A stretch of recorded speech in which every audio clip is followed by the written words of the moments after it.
এখানে আমি 1.5 কেজি পরিমাণ গরুর মাংস নিয়েছি রান্না করার জন্য হাঁটি সহকারে।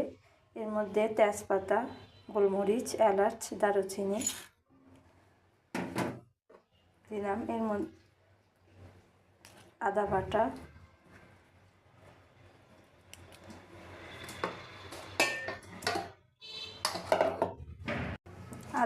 রসুন বাটা, মরিচের গুঁড়া, ধনিয়া গুঁড়া, হলুদের গুঁড়া,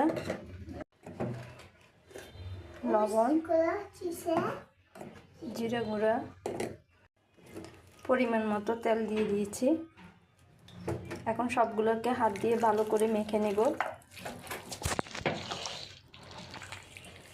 মাংসগুলোকে আমি ভালো করে হাত দিয়ে মেখে নিয়েছি। এখন একটা ঢাকনা দিয়ে চুলার জালটা অন করে দিব। একটা টমেটো কেটে আমি কিউব করে কেটে মাংসের উপরে দিয়ে দিচ্ছি। টমেটো দিলে মাংসটা খেতে ভালো লাগে।